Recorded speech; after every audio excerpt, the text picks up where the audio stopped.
So sekarang kita akan cuba buat question number 4.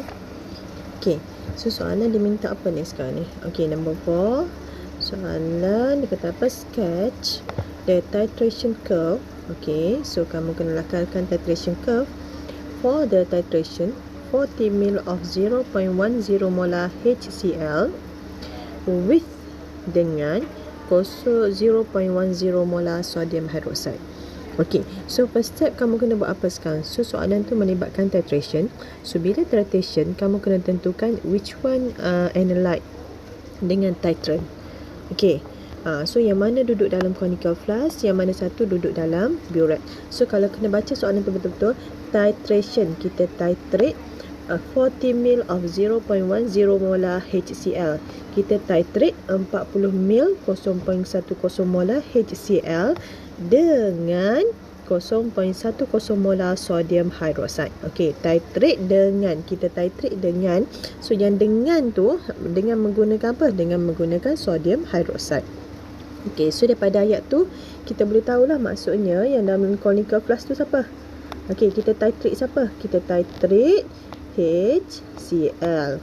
Okey, menggunakan, kita titrate apa? Menggunakan sodium hydroxide. So maksudnya daripada ayat tu kamu kena identify dulu yang mana dalam burette, yang mana dalam conical flask. Okey, lepas tu kita cuba lukis diagram, simple diagram saja nak bagi nampak kita punya titration. Okey, sodium hydroxide dia bagi kat sini adalah 0.10 molar. Okey, HCl dia bagi concentration 0.10 molar and dia punya volume adalah 40 ml. Okey, so lepas tu biasalah kalau titration kita akan letak indicator lah. So indicator letak kat mana? Dalam burette ke dalam conical flask? Kita akan letak indicator dalam conical flask. Okey, so ingat kita nak tentukan pH berubah dalam conical flask. Okey, so sodium hydroxide tu yang ni adalah strong base. Okey, sebab sodium metal from group 1. HCl, okey, ni adalah strong acid. So hopefully semua orang dah hafal lah dia punya strong acid. Ada 6 strong acid yang wajib kamu hafal. Okey, so titration strong acid dengan strong base, dia punya stick part berapa? Stick part dia yang kamu perlu tahu, stick part dia between 4 to 10. Okey, maksudnya tempat yang dia berubah color lah. Okey, stick part dia 4 hingga 10. Okey, pH dia berapa? pH untuk equivalence point. Equivalence point adalah pH equal 7. So bila kamu nampak je titration antara strong acid strong base, sepatutnya kamu boleh nampak dia punya stick part yang tempat yang cerong tu, dengan satu lagi dia punya equivalence point.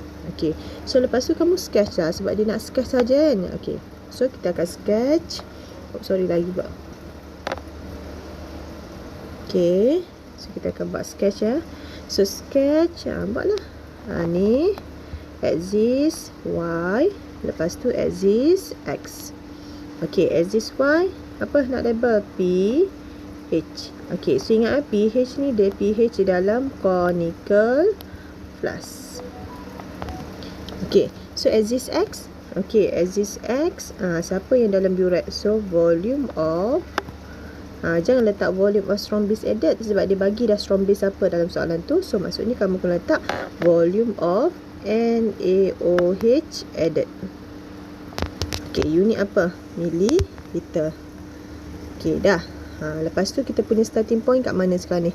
Kat atas ke kat bawah? So dalam conical flask kamu tu adalah strong acid.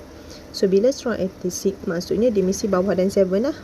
Bawah daripada 7 sebab range antara untuk acid adalah 0 hingga 7.